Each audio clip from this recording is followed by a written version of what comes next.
Efésios capítulo 4. Para variar, a gente lê muito Efésios capítulo 4.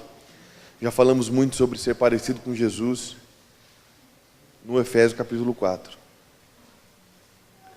E tem algo de muito engraçado nesse texto. Sábado passado eu estive pregando no primeiro congresso de jovens da Igreja Pentecostal Nova Aliança, que é aquela igreja que o pessoal do teatro foi apresentado da última vez. Nós temos eu, a Nani e o Douglas. Né? Fui de terno, gravata fechada, não é igual tá aqui não. A Nani disse que ficou com cara de bêbado com essa gravata. Assim. Então fui de terno, gravata, estava quente, querido. Né? Foi muito gostoso, o culto todo, foi muito gostoso. E isso me fez pensar. Eu tenho passeado por algumas igrejas, ora em outra cidade, ora aqui, pregando mesmo, né? Isso me fez pensar que igreja é mais ou menos tudo igual. Né? E que a gente acredita nas coisas mais ou menos tudo igual também. Então, por exemplo, a gente acredita que Deus criou o mundo. A gente acredita que Ele colocou Adão e Eva no jardim do Éden lá, e aí, de repente, a Eva, que Deus só criou para sacanear o Adão, né? Que ela comeu a maçã lá, deu a maçã para Adão não sabia direito o que estava fazendo, porque o homem é desligado, comeu a maçã, entraram em pecado, aí as coisas foram azedando, e veio o dilúvio, e aí o Deus deu a terra para o homem deu a terra na mão do diabo. Aí a bagunça começou, se instaurou aquela zoeira. Aí vem Jesus vem, sem pecado, porque era filho de Deus, nasceu, morreu, ressuscitou, decretou a falência do diabo, e que agora todo mundo que aceita Jesus como seu Senhor e Salvador tem a vida eterna e tem aí as possibilidades muitas de ter uma vida abundante em vários sentidos, principalmente espiritual e emocional. Não é isso aí que a gente acredita? Né? E que todos aqueles que são salvos viverão eternamente, e aqueles que são condenados, eles vão aí para o lago de fogo para experimentar o dano da segunda morte. Então, assim, acho que toda igreja evangélica acredita por aí. Acredita também, talvez eu não diga que isso é teologicamente correto, mas acredita também numa eterna luta entre o bem e o mal, onde Jesus representa toda a figura do bem e do amor, e o diabo, o tal do Lúcifer, o Satanás, o capiroto, o pé preto, como é que chama lá? O pé fendida, o Jaga, como diz o Michael. Né? E esse cara, e eles lutam, então, o tempo todo. Né? E nós acreditamos também que existe um Deus bom e existe um diabo ruim, e que o Deus bom nos ama e se preocupa conosco e se preocupa com os nossos sonhos e quer realizar os sonhos do nosso coração. E a gente também se preocupa que existe um diabo que já está decretado a sua falência, ele já entrou em concordata, né? O diabo, né, já está derrotado, mas que ele também se preocupa com os nossos sonhos, mas ele quer arruinar os nossos sonhos. Essa visão ela é mais recente, esse negócio de meus sonhos, seus sonhos. É muito engraçado, eu estava lendo um texto na internet sobre a geração Y. Alguém já ouviu falar desse negócio de geração X, Y, Z? Então, eu sou geração Y. O que é a geração Y? A geração Y é porque assim, os nossos pais, os meus pais e os meus avós, não tinha esse negócio de sonho. Eles tinham que crescer, começar a trabalhar para construir uma vida, para construir um patrimônio e ter sossego. É isso que eles pensavam. Não é assim? O pessoal que é mais velho, não é assim que pensava? Não, tem que trabalhar, não importa se vai ser pedreiro, vai ser advogado, vai ser médico, se vai ser sapateiro, o negócio é trabalhar para ganhar dinheiro, sustentar a casa, para os seus filhos poderem estudar o que você não conseguiu estudar. Não é assim? A geração Y já é outra geração. A geração mais preocupada com seus sonhos. Eles não querem saber trabalhar, eles querem se sentir realizados. É verdade. É engraçado, eu sou um cara da geração Y com um pouquinho de geração X. Porque assim, eu lembro de um tempo que eu fiquei desempregado, eu vim pintar a igreja, mano. Esse negócio de sonho, não. Né? Eu acho que um pai de família está desempregado, vai pintar tijolo e vender no semáforo. Você tem filho para cuidar. Não é negócio de sonho, não. Uma vez eu arrumei um emprego para um pai de família, 2 filhos o rapaz tinha. 2 filhos. Cheguei para ele e falei, querido, achamos um emprego para você. Eu e o Leandro corremos atrás de emprego para esse cara. Essa história já tem uns 7 anos já. Corremos atrás de emprego, achamos emprego, chegamos nele falando assim, irmão, achamos um emprego para você. Pode ir lá amanhã, leva suas coisas, estão precisando, seu perfil, seu currículo. Ele estava desempregado, ganhando cesta básica, ajuda dos irmãos, tudo. Aí o rapaz me emendou uma dessa, eu quase dei um Hadouken nele. Ele falou assim, então, eu não estou sentindo de Deus que é a hora de eu trabalhar.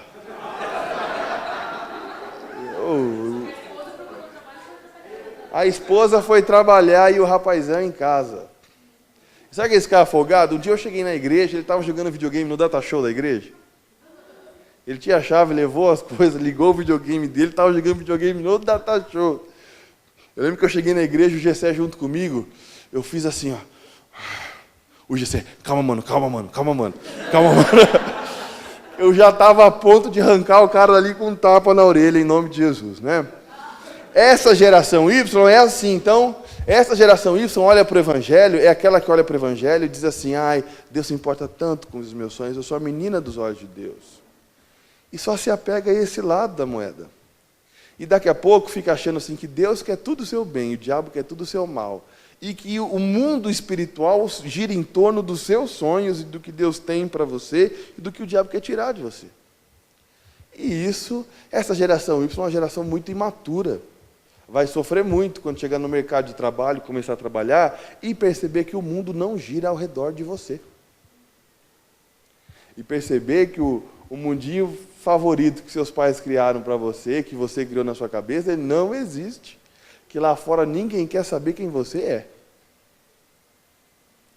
E aí, o cara vai perceber isso com uns 40 anos, ainda jovem, mas perdendo mais de 25 anos de atividade aí. Vai perceber isso, e aí vai começar a perceber que deveria ter sido mais realista. Essa é a geração Y. E eu li um texto que falava sobre a geração Y. Elas são infelizes, acham que a foto no Facebook dos outros felizes é tudo verdade. Alguém posta foto no Facebook chorando? Não. Todo mundo posta foto rindo. Se eu não estou legal e eu abro o Facebook e vejo todo mundo feliz, eu começo a me sentir mal. Porque eu não sou assim. E aí, o cara da geração Y é o cara que se relaciona com Deus como se Deus estivesse preocupado com as nossas preferências. Ah, eu orei, Deus me deu o sapato que eu queria. Viagem, querido. Isso é, não. Ah, você não acredita? Não, de verdade. Deus supre todas as nossas necessidades. O que você quer além disso, vai trabalhar que você consegue. Amém, irmãos? Amém, jovens e adolescentes? Amém. Obrigado, né?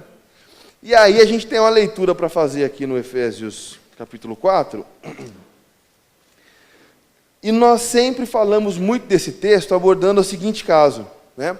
Até que todos cheguemos à unidade da fé, e é isso que eu estou lendo o versículo 13, até que todos cheguemos à unidade da fé e ao pleno conhecimento do Filho de Deus, à perfeita varonilidade e à medida da estatura da plenitude de Cristo. O que esse texto está falando, então? Ele está falando de antes, se você vem do versículo 11 para frente, está falando lá que Jesus chamou apóstolos, profetas, mestres, doutores e pastores, para que esses trabalhem nos santos da igreja, para que os santos desenvolvam o seu ministério, a saber, principalmente, a partir do que, para chegar no alvo. Qual é o alvo? Até que todos nós cheguemos à unidade da fé, à estatura de Cristo, sendo semelhantes a Jesus. Esse é o papel da igreja. Qual que é o meu papel aqui como pastor? Meu papel como pastor é investir na sua vida, em conhecimento, em exortação, em correção, em oração, em visita, qualquer coisa que precisar, para que você evolua na sua fé, para que a sua para que a cristandade em você ganhe força, ganhe tamanho, e você se torne parecido com Jesus, não se conformando ao mundo, mas se conformando à porta estreita, e a porta estreita tem um formato, e o formato é o formato da semelhança de Cristo. A saber, então, que quem entra na porta estreita é porque assume para si, se conforma ao formato de Cristo. Os irmãos entendem isso? Então, função pastoral. E função dos meus pastores sobre mim é gerar isso em mim. E a função dos nossos pastores amigos que nos aconselham é gerar isso em nós. E essa rede maravilhosa nunca termina, é assim que nós vivemos. Mas esse texto continua lá para frente, e ela fala de uma outra semelhança também. Nós então já falamos muito sobre sermos semelhantes a Jesus, mas eu quero falar de você se tornar alguém parecido com o diabo. E hoje nós vamos falar um pouco do diabo, talvez não necessariamente do Lúcifer ou do Satanás, mas talvez do diabo que a gente pode se tornar. Punk, né? Não estou dizendo que você é o diabo, viu, querido? Não é isso que eu estou dizendo, não. Eu acredito que você vai entender à medida que a gente conversa. Então vamos ler o versículo 17 em diante, até o final. Portanto, digo isso e testifico no Senhor, para que não andeis mais como andam os gentios na vaidade do seu pensamento. Entenebrecidos no entendimento, separados da vida de Deus pela ignorância que há neles, pela dureza do seu coração. Paulo não está falando isso dos outros gentios. Ele está falando isso para que os cristãos não sejam assim, como são os outros gentios, mas está falando para os cristãos. Tendo se tornado insensíveis, entregaram-se à dissolução para, com avidez, cometerem toda sorte de impureza. Mas vós não aprendestes assim de Cristo. Se é que o ouvistes e nele fostes ensinados, conforme a verdade em Jesus, que, quanto ao trato passado, vos despojeis do velho homem, que se corrompe pelas concupiscências do engano, e vos renoveis no espírito do vosso entendimento, e vos revistais do novo homem, que segundo Deus é criado em verdadeira justiça e santidade, ou seja, a estatura de Cristo. Pelo que deixai a mentira e falai a verdade, cada um com o seu próximo, pois somos membros uns dos outros. Irai-vos e não pequeis. Não se ponha o sol sobre a vossa ira, e não deis lugar ao diabo. Aquele que furtava não furte mais, antes trabalhe, fazendo com as mãos o que é bom, para que tenha o que repartir com o necessitado. Não saia da vossa boca nenhuma palavra torpe, mas só a que for boa para promover a edificação, conforme a necessidade, para que beneficie aos que a ouvem. E não entristeçais o Espírito Santo, no qual fostes selados para o dia da redenção. Toda amargura, ira, cólera, gritaria e blasfêmia, e toda a malícia sejam tiradas de entre vós. Sedes uns para com os outros benignos, compassivos, perdoando uns aos outros, como também Deus vos perdoou em Cristo. Amém? Li tudo isso para dar um contexto da gente conversar, mas eu queria me apegar àquela parte, não deis lugar ao diabo. O que é dar lugar ao diabo? Vamos fazer aqui um café filosófico. O que é dar lugar ao diabo?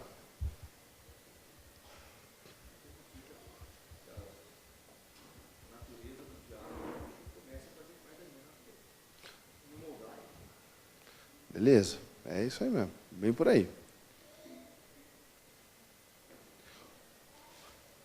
O que é diabo? O diabo é a serpente, a cobra, o tinhoso, o pé preto, o chifre de bode.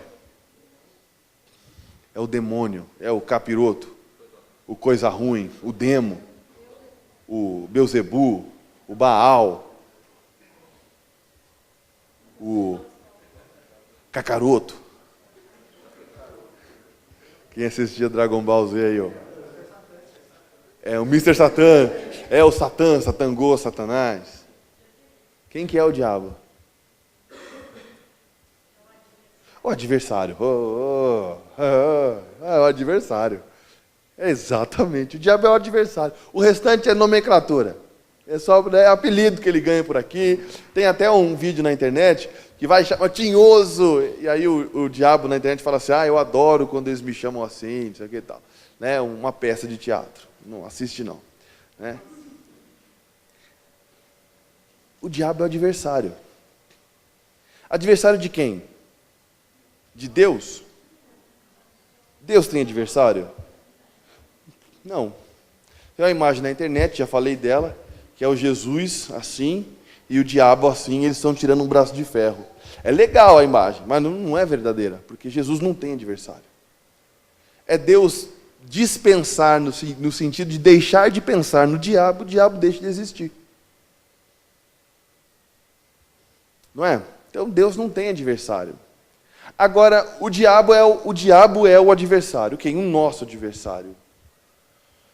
E dar lugar ao diabo, o pastor Geraldo deu uma definição simples aqui, e ela é bem real também, que tem a ver com deixar com que a natureza do diabo faça parte da minha natureza. E é exatamente isso. Não deis lugar ao diabo. Não é quando você peca e acha que o demônio está montado nas suas costas. Dar lugar ao diabo não é quando você comete um erro e você achar que ele vai ficar te esperando atrás da porta. A gente estava conversando ontem na chácara sobre assombração. Umas perguntas malucas lá, uns negócios diferentes. Né? De não sei quem que viu um menininho correndo. Falei, sai, velho. Menininho. Pode parecer a coisa mais fofa na minha frente. Se não fui eu que abri a porta de casa para entrar, eu repreendo em nome de Jesus, sai para lá. É verdade. Estou em casa lá, aparece ursinhos carinhosos. Sai em nome de Jesus, amigão. Né? Teletubbie. Alguém com a camiseta do PT. É na hora, querido. Sai daqui agora. Com respeito a se tem alguém petista aqui, é só uma brincadeira, não se ofenda. Né? Pelo amor de Deus.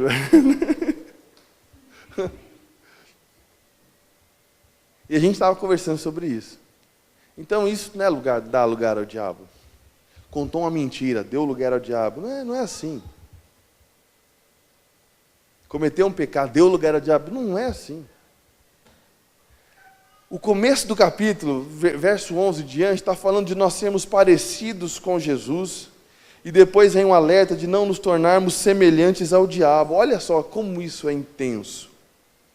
Será que um crente pode se transformar em alguém? Será que um crente pode se transformar em um Jesus para alguém? É a nossa missão, sermos Jesus para os outros. Você não vai ser o Salvador, mas você vai ser a personificação de um Jesus para alguém. Mas será que um cristão pode se transformar num diabo para alguém?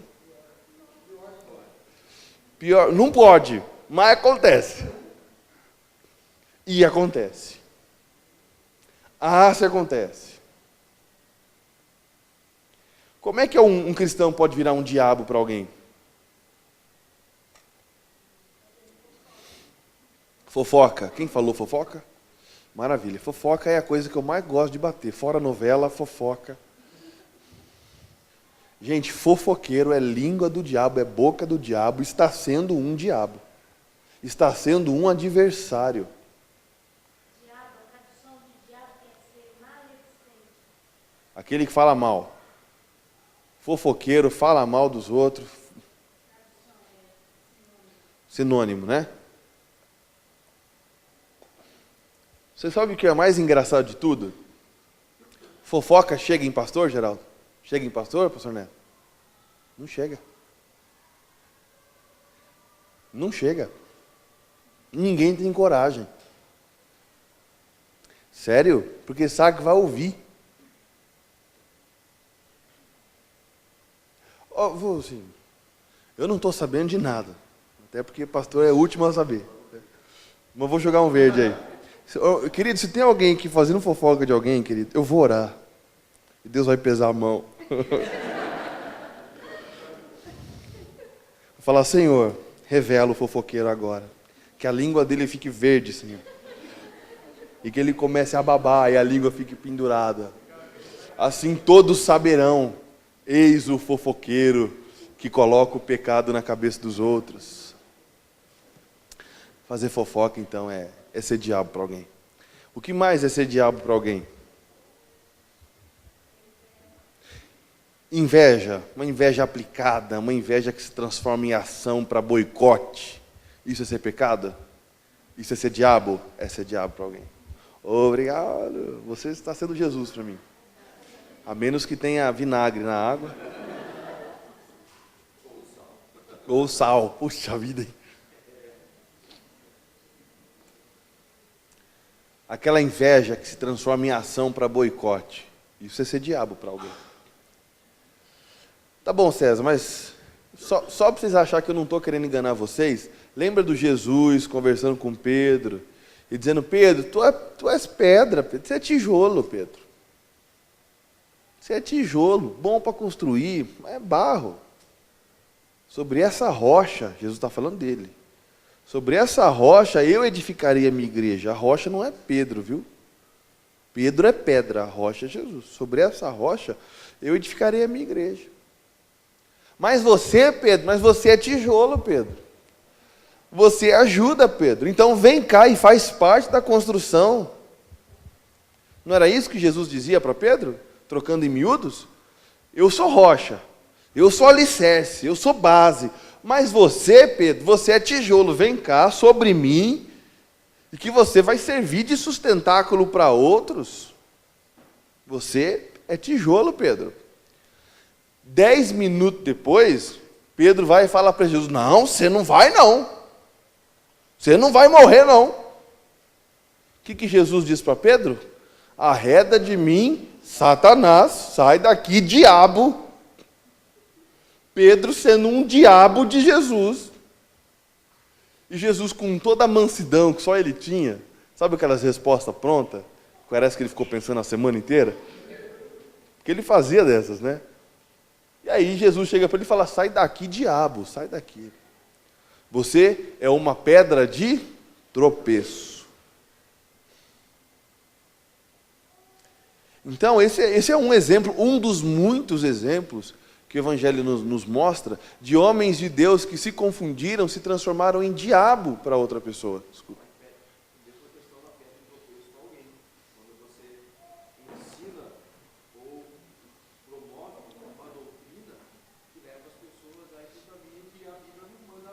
Amém, verdade. Amém não, Deus me livre, mas verdade.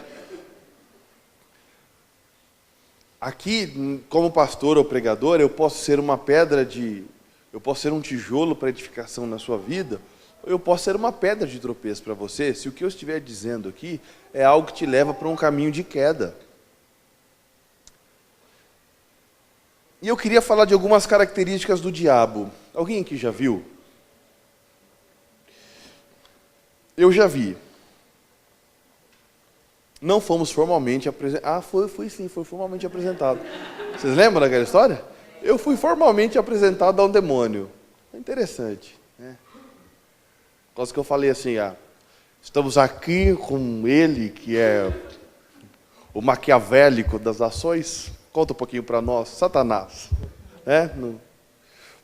Eu fui formalmente apresentado. Alguém que não conhece a história, não? Não? Eu vou contar de novo. Quem conhece, vira de lá. Eu tinha uns 15 anos. Tinha uns 15 anos. E a gente estava aqui nesse salão mesmo. Foi antes da gente dar as nossas voltas pelas nações e voltar aqui. Eu estava aqui nesse salão mesmo. E eu estava começando a tocar um tecladinho Cássio. Bom, sabe aquele bom? Assim, que parece que está tocando uma flautinha midi, assim, né? E tinha um palco aqui. Mais ou menos aqui, assim, tinha um palco, uns 40 centímetros de altura, por aí, né? E o teclado ficava aqui, com a caixa Meteoro atrás de mim. Eu estava com roupa social, uma calça azul, que era curta, e um sapato, tudo, e uma camisa azul, que era xadrez, um xadrezão grandão, uma versão caipira do Clark Kent, sei lá.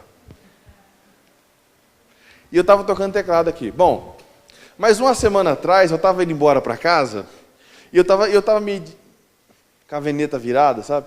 Eu estava indo embora para casa, eu estava pensando assim, quer saber? Esse negócio de demônio, de diabo, que isso é conversa fiada. E olha que eu tinha visto muito na minha vida já.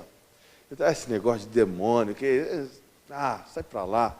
E eu estava a pé sozinho no lago à noite, indo para casa.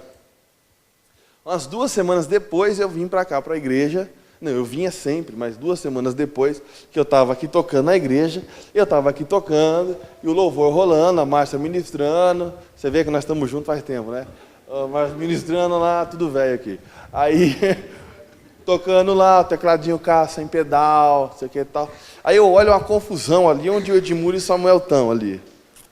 Eu estou olhando ali, a confusão estabelecendo ali, vem juntando os 3, 4, aí vai o Geraldo, junta lá. Aí vai, eu sei se era Dilson, aí acho que o tio Rei juntou lá, aí juntou mais uma mulher, juntou, e juntou outro, de repente tinha uns 10 ali tentando segurar uma mulher. E eu tô ali tocando e pensando,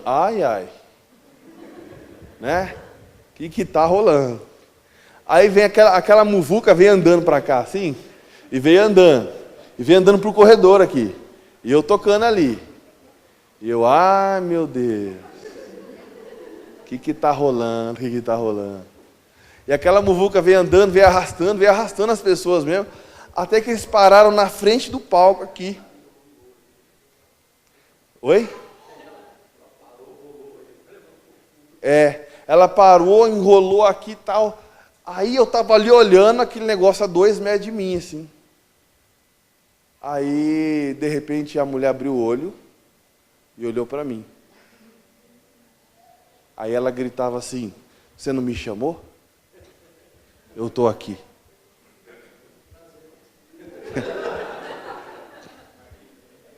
Foi a coisa mais assustadora que eu já passei na minha vida, Miguel. Você não me chamou, eu estou aqui. Na hora, aquilo me deu um temor no coração muito grande, assim, muito grande. Mas eu sempre digo que era como se eu tivesse sentido como se 2 asas descido do lado do meu corpo, assim, aquele calor e uma coragem para eu me aproximar e falei assim, é verdade, eu chamei, mas eu te repreendo em nome de Jesus também. Percebe? Existe uma coisa no trato com o diabo, eu estou falando do Lúcifer, do Satangos, do Munra, esses caras aí. Existe 2 erros no trato com esse personagem. O primeiro erro é dar superpoder a ele, valorizá-lo em tudo. Dizer que tudo que acontece de mal é ele. Perdi R$50 foi porque o demônio me atrapalhou. Acordei gripada hoje, acordei doente, estou com febre, porque o diabo está furioso. Esse é um erro muito grande. O primeiro é quando a pessoa vem falar assim, gente, vamos orar porque o diabo está furioso. Essa é a função dele. É isso que ele faz, gente. O diabo está se voltando contra a igreja. Gente, ele faz isso há uns 7.000 anos. É para isso que ele está por aí. É isso que ele faz. Então, ficar dando ibope para o diabo não é negócio de cristão. Então, esse negócio de todo dia, a gente orando, o diabo, repreendendo o demônio, calma lá. A gente vive para viver com Deus, a gente não vive para lutar contra o diabo. Até pelo seguinte, né, gente? Sujeitai-vos, pois, a Deus, resistir ao diabo, ele fugirá de vós. Então, esse negócio do diabo viver cutucando a tua cabeça, tem alguma coisa errada contigo. O outro ponto é negligenciar o diabo. É um outro erro absurdo que o cristão não pode cometer. Entenda uma coisa. O diabo está derrotado? Não. Não está. O fim dele foi decretado. Entendeu? A derrota dele foi anunciada, mas ele está muito bem, obrigado, fazendo muita bagunça por aí. Olha para o mundo e me responde se o diabo está derrotado. Não está. Entendeu o que eu estou dizendo? Na cruz, Jesus sacramenta, ele assina qual é o fim do diabo. Mas dizer que ele não tem poder, dizer que ele não pode fazer nada, que isso, gente? Sai do mundinho perfeito, dá uma volta pelas ruas à noite, para você ver drogas e prostituição, e vai dizer que se isso não vem de Deus, vem do quê? do diabo se aproximando da fraqueza humana, sim. Então, são dois erros. O primeiro é viver às custas do tinhoso. O segundo é viver como se ele não pudesse fazer nada, como se ele fosse um gatinho, e ele não é um gatinho, não. A Bíblia diz que ele é um leão, rugindo, buscando a quem possa tragar, e ele faz isso muito bem. Me entenderam? O problema é quando eu deixo de ser um emissário de Deus para me transformar num emissário do diabo.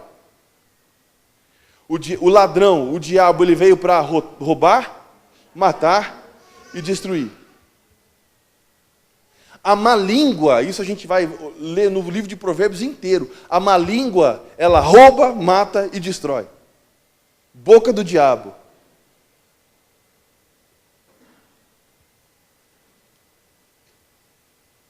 E aqui, no próprio livro de Efésios, no capítulo 4 mesmo, tem uma lista: maledicências, gritarias, zombarias, brigas, tudo isso é ser boca do diabo. E deixa eu te perguntar, na sua casa, seus vizinhos ouvem você brigando com a sua filha, seus filhos brigando, o pai brigando com o filho, briga de marido e mulher, é dessas que dá para ouvir no quarteirão? Se for, você tem sido boca do diabo para a sua vizinhança. Não deis lugar ao diabo.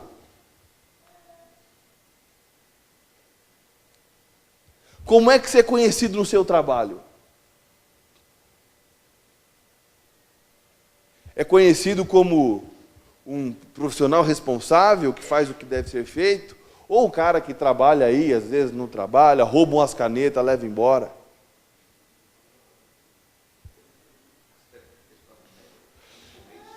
Todo mês atestado médico, roubando do seu patrão, material da empresa. Se é assim que você é conhecido, tem sido um diabo para a salvação daquele que não conhece Jesus. Toda vez que alguém olha para um crente e diz assim: você é crente igual esse aí, eu não quero não.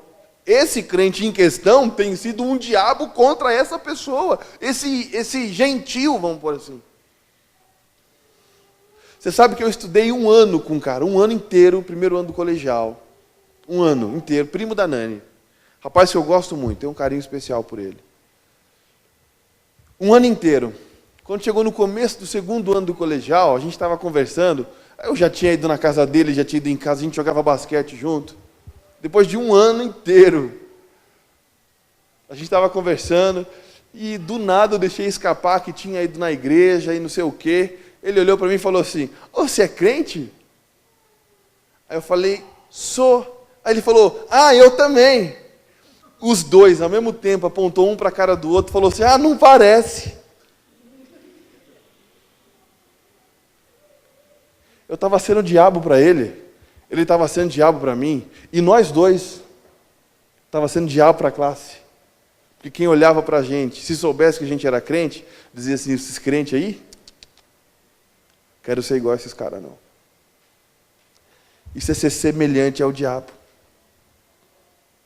Quer ver outra coisa que o diabo faz? E ele é famosíssimo. Jesus age com misericórdia, encontra a prostituta, estende as mãos e restaura.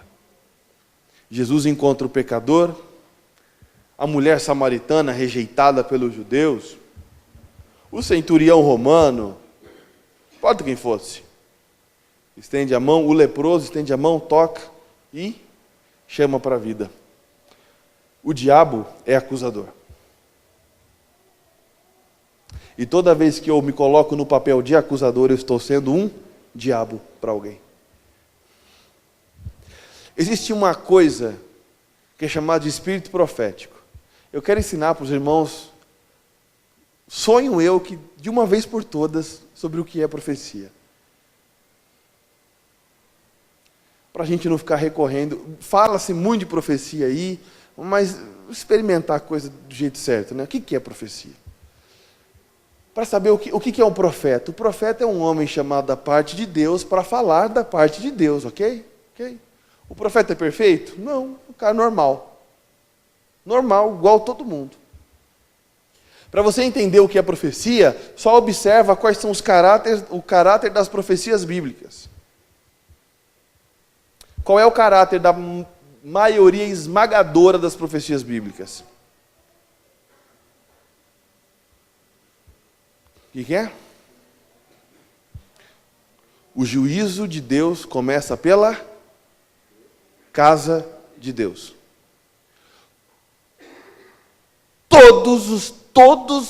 Todos no grego significa todos os profetas do Velho e Novo Testamento, e aí eu incluo João Batista como um profeta do Novo Testamento, a exemplo, chamados por Deus para apontar e corrigir os pecados dos filhos de Deus. Todos os profetas, todos mostravam o pecado dos filhos de Deus. Era essa a função. Chegar no rei e dizer: rei, você tem blasfemado. Você é idólatra. Povo abandonou a Deus. Nação abandonou a Deus. Família de sacerdotes tem servido ao próprio rei no seu ventre. O rei na barriga. É isso mesmo. Egoístas, hedonistas. O apóstolo Paulo, com o espírito profético, quando escreve a Timóteo, Tito, um deles, sobre os homens dos últimos dias, como serão os homens dos últimos dias, amantes de si mesmos. Então, o espírito profético na igreja, no Velho Testamento, no Novo Testamento, se manifestava quase que na totalidade das vezes para apontar o pecado dos líderes do povo de Deus, dos homens, das mulheres, dos jovens. Uma coisa é o que eu quero que aconteça, outra coisa é eu sair por aí profetizando que vai chover. Eu quero que chova. E eu tenho pedido a Deus que chova, que encha as represas para a gente ter água. Mas eu sair, vamos profetizar que vai chover, é no máximo uma ingenuidade, no mínimo uma ingenuidade. Porque profecia não acontece assim. A gente profetiza o que Deus manda profetizar. Não é algo que eu quero que veja, então eu não posso chegar no enfermo e dizer: eu profetizo cura sobre você. É bonito, mas não funciona. É bonito, mas não funciona. Não tem praticidade. Agora, eu oro para que você seja curado e peço a Deus que te cure. E clamo pelo Jeová que cura. Ore o jeito que você quiser, mas só entenda o que é profecia. Profecia é quando Deus manda dizer. Agora, se Deus mandar você dizer para o enfermo: você vai passar por isso, mas vai ser curado, então diga, isso é profecia. Agora, profecia não é o que eu quero ver, é o que Deus mandou. Entenderam, gente? E uma das características mais fortes da profecia é, de fato, revelar o pecado do povo. Mas quando isso é feito em temor diante de Deus para conserto, isso não é ser um acusador. O profeta ajusta o que está errado, porque ninguém ajusta o que está certo. Então, qual é a diferença então do profeta para o acusador? O acusador fica jogando na cara o erro. O profeta diz: o erro aconteceu, vem, eu tenho um caminho de saída para você. Essa é a diferença. O acusador se levanta como espírito profético. O acusador é o fofoqueiro, que vem compartilhar dizendo que é motivo de oração.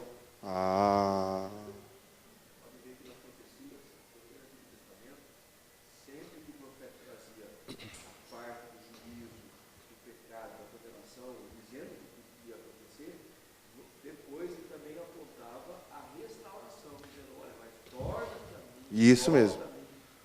Isso mesmo. Está errado tudo. Exatamente. O Geraldo está dizendo que o profeta, ele apontava o erro, ele dizia qual seria a penalidade para o erro, mas apontava o retorno, dizendo: olha, se volte para Deus, conserte o seu caminho, que você vai ficar bem. A mensagem era essa.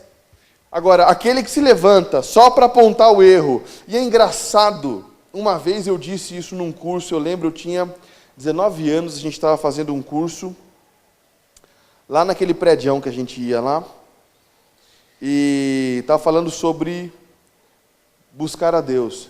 Você sabe, adulto, falar para adulto.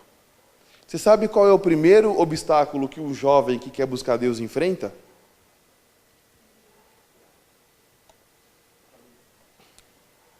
Os adultos. Porque vocês não levam eles a sério. Você vê um jovem buscando a Deus, orando, querendo visitar, querendo evangelizar, querendo jejuar. A primeira coisa que ele recebe quando conversa com um adulto da igreja, geralmente é assim: isso passa, viu? Foguinho de palha. Já passei por isso. Não é assim a vida toda. Um balde de água fria. Isso é ser diabo para um jovem que quer buscar Deus. Você sabe, esposa, quando você pode ser um diabo para o seu marido? Quando o seu marido é cheio de falhas. Porque o homem é assim, a gente faz coisa errada mesmo. A gente tenta não fazer, mas a gente tropeça. É quando a gente tenta mudar e a gente fala para vocês: estou tentando mudar isso em mim. E a resposta que a gente ouve é assim: tá bom, já ouvi isso antes. Isso é ser diabo para o seu marido. Se tem alguém tentando mudar, a gente tem que chegar nessa pessoa e dizer: é isso mesmo, vai dar certo, eu confio em você, eu vou orar por você, eu quero ser boca de Deus na sua vida, eu não quero ser boca de diabo.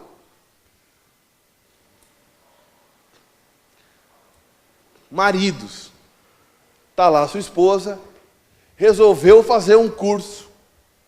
Ela não entende nada do assunto. Ela nunca viu um taquibaquígrafo na mão e resolveu fazer um curso disso. O que os maridos vão dizer para a mulher? Deixa disso, não sabe fazer nada. Seja a boca de Deus para sua esposa, diga: vai lá, faz o curso.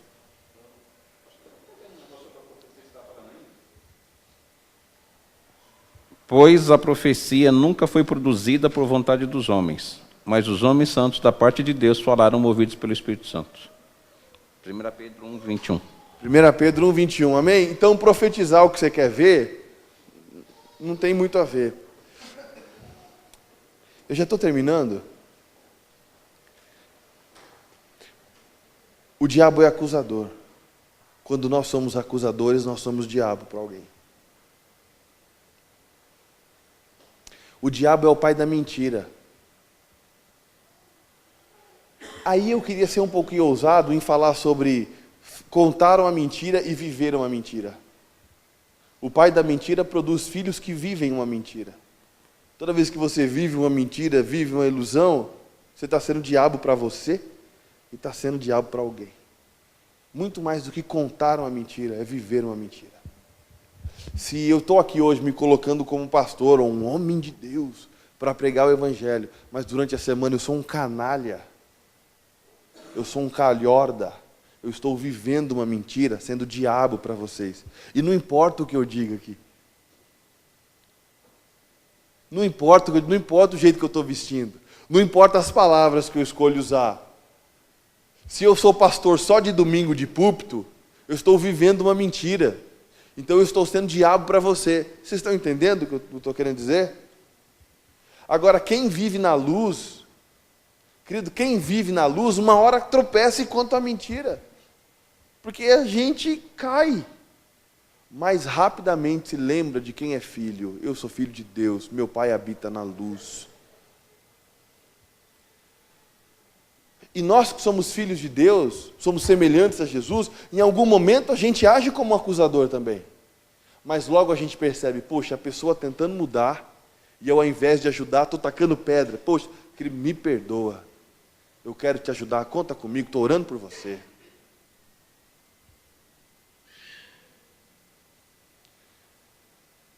Nós que somos filhos de Deus, tropeçamos e caímos e erramos quando dizemos para um filho: você nunca vai ser bom o suficiente para isso. Mas a gente percebe e vai pedir perdão para o nosso filho. Pai pede perdão para filho. Se você é um pai e nunca pediu perdão para o seu filho, eu tenho medo de como é o seu relacionamento com o seu filho.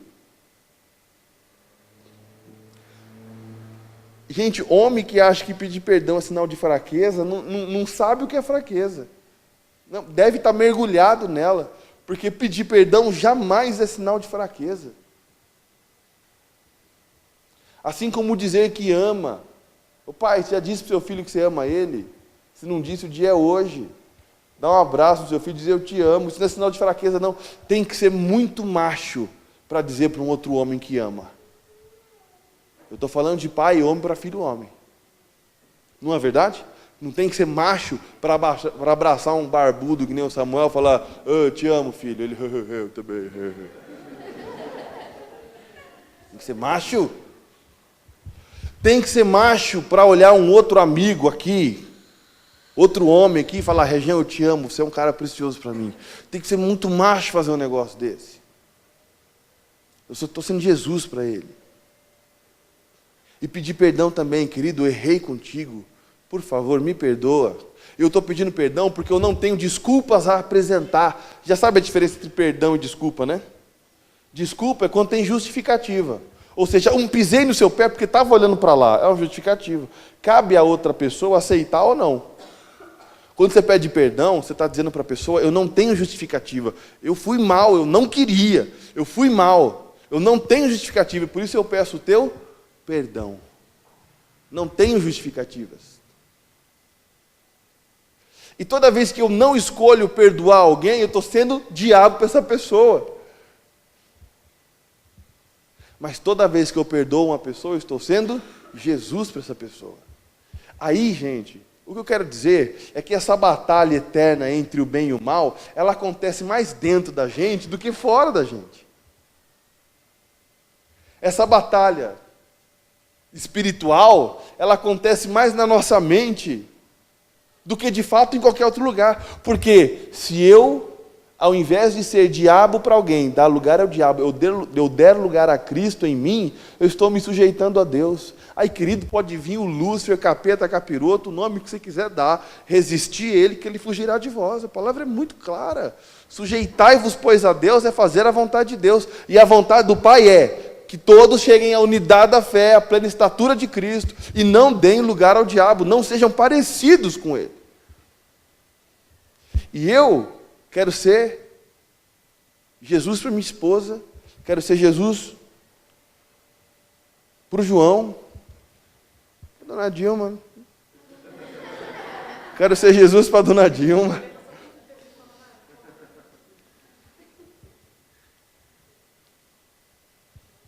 Quero ser Jesus para vocês, quero ser Jesus para minha família, quero ser Jesus para meus amigos, quero ser Jesus no meu trabalho. Agora, eu queria usar um texto fora de contexto para servir de pretexto do apóstolo Paulo,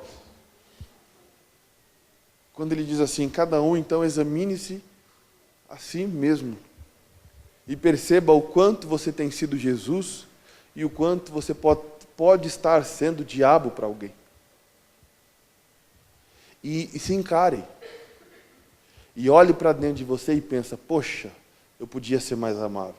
Poxa, aquela pessoa eu ainda não perdoei. Poxa, eu tenho falado mal de algumas pessoas. A senhora que eu percebi, eu já falei. Eu fico compartilhando motivo de oração, vida dos outros.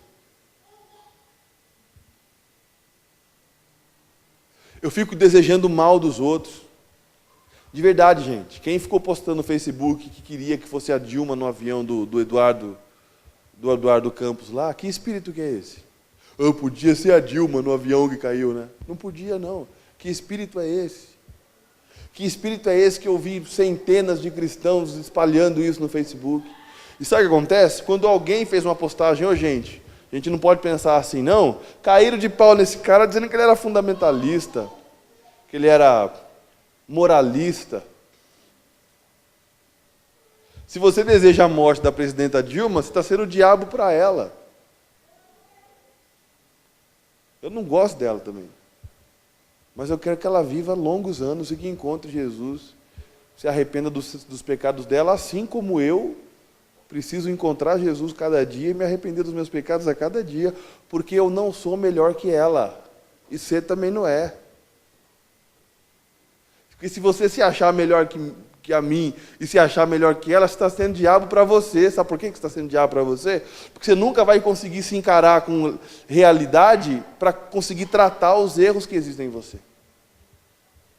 Então examine-se a si mesmo. Examine-se a si mesmo. E decida ser luz. E ser luz não é uma coisa que você acorda e sente o seu ki. O seu ki subir assim, o cosmo encher em volta de você. E daqui a pouco você está pronto para dar um kamehameha. Não é assim que funciona. Ser luz é decidir não ser diabo. É decidir ser Jesus. Tratar os outros como Jesus trata.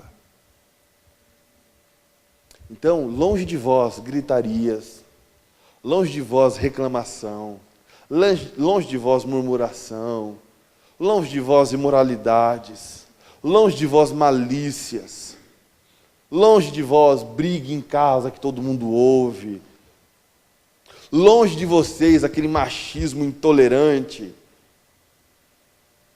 que não consegue abraçar um filho com amor, dizer que ama. Longe de vocês, mulheres, não valorizarem as tentativas dos seus maridos de serem melhores. Longe de vocês, pais, de parar de cercear as tentativas do seu filho, dizendo, não tenta não, que você nunca vai conseguir fazer isso. Longe de você. Isso é ser diabo. E eu ouvi uma frase de um pastor num programa de televisão, que ele disse assim: o mundo vai ficar melhor para os cristãos quando eles pararem de piorar o mundo para si mesmos. Entendeu a grandeza disso? O seu mundo vai ser melhor quando você parar de piorar ele para você. 90% dos problemas que a gente tem é a gente que inventa. Eles não existiam. A gente que produziu. Isso é ser diabo para nós mesmos. Não deis lugar ao diabo. Talvez, acredito eu, que seja isso que isso signifique. Não seja parecido com o diabo. Não deis lugar ao diabo. E isso é para cristão. Isso é para nós. Nós podemos ser filhos de Deus semelhantes ao diabo. E eu tenho a impressão de que isso não combina. Os irmãos entenderam? Amém? Desculpa pelo baixo astral de hoje aí. Tá? Mas eu imagino que essa mensagem é muito relevante para os nossos dias. A gente passa o dia atendendo demanda e respondendo a estímulo emocional. Daqui a pouco a gente não pensa mais, a gente só reage. E a gente vai reagindo como diabo para todo mundo. E eu não posso viver assim. Acredito que você também não. Amém? Alguém tem uma notícia boa para dar uma alegrada em todo mundo? Não? É? Vamos ficar de pé então?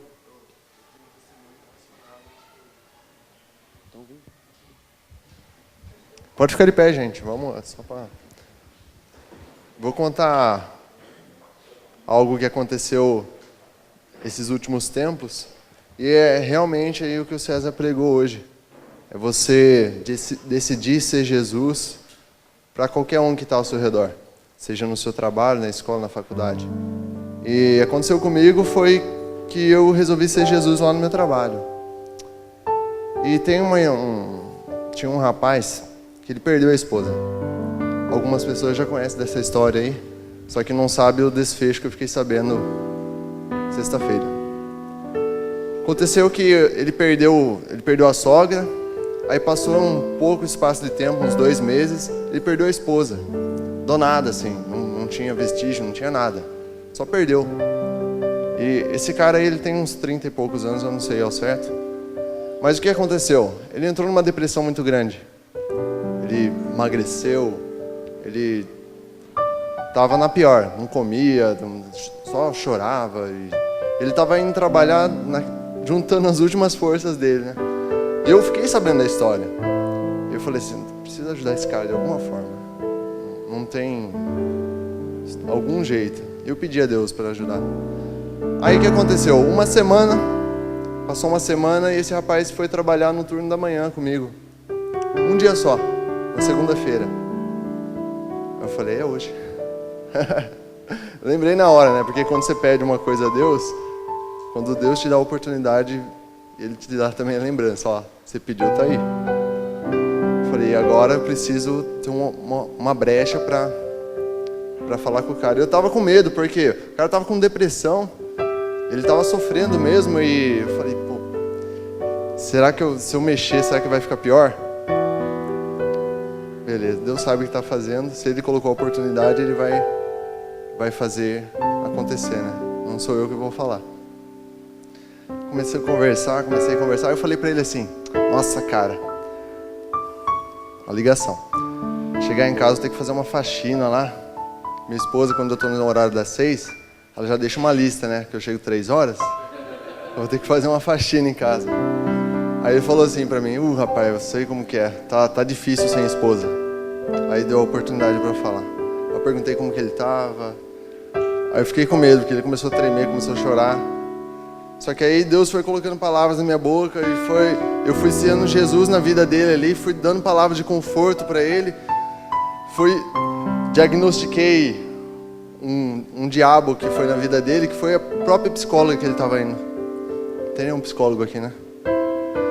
Mas o que aconteceu? A psicóloga falou assim para ele, nossa, você só vai melhorar daqui a 1 ano e meio. Essa depressão pós-morte que você tá, é 1 ano e meio no mínimo para você ficar bom. Ele contou isso daí para mim, eu falei para ele, meu amigo, não ouça isso. A depressão, você pode sair agora se você quiser. É sua mente, né? E aproveita que a gente acaba estudando e conhecendo um pouco, expliquei algumas coisas para ele, falei, se quiser sair agora, você sai. Pense em coisas boas, né? Fui falando para ele, falando. Aí no final eu falei assim para ele, eu posso fazer uma oração por você? Aí ele falou, pode, ora lá, lembra de mim lá. Não, posso fazer agora? Aí não tinha ninguém lá, gente. Foi legal, o telefone não tocou, tá? Aí eu orei por ele naquele momento, ele chorou. Ele falou que ele estava sentindo um coração muito apertado. Ele falou, nossa, parece que você colocou a mão ali. E eu falei, não sou eu, velho, é Deus. É Deus isso daí. Beleza, morreu ali, porque eu trabalhei com ele. Ele voltou no outro dia para o turno da noite. Aí sexta-feira, eu perguntei... Não, ele trabalha à noite. Não, ele tá vivo. Não. Aí, o que aconteceu? Não conversei mais com ele, que não tive oportunidade, mas eu mandei mensagem para ele, mandei um versículo e tal. Aí na sexta-feira eu perguntei para um amigo nosso em comum que trabalha com ele, né? Para saber como que ele estava. Aí, para minha surpresa, foi que ele falou assim, eu tô sabendo que você conversou com ele. Ele falou para mim que, nossa, o Guilherme falou umas palavras para mim assim que parece que tirou tudo aquilo lá. Depois que ele conversou comigo, eu sou uma outra pessoa. E a depressão saiu, eu parei de tomar meus remédios que eu estava tomando. E você vê, quando a gente decide ser Jesus na vida das pessoas, a coisa acontece. Não é? Mas a gente fica só na parte espiritual. É importante, muito importante a parte espiritual também, você orar pela pessoa depois. Mas o que a gente tem aprendido aqui todo domingo, todo sábado, todo dia, que o evangelho é bem prático. A gente tem que orar sim pela pessoa, mas se você estiver ali, faça, né? Usa o que você tem e mais um pouco que Deus dá para ser Jesus. Amém? É isso aí.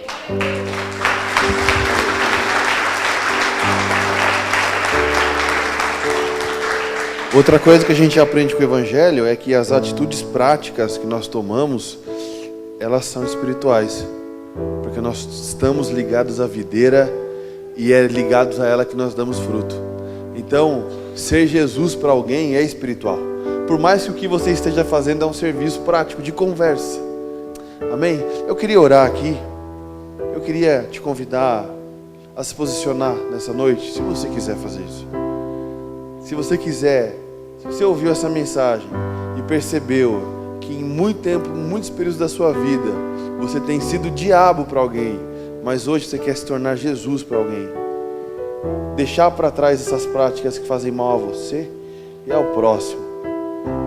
Que você levante as suas mãos, eu quero orar por você.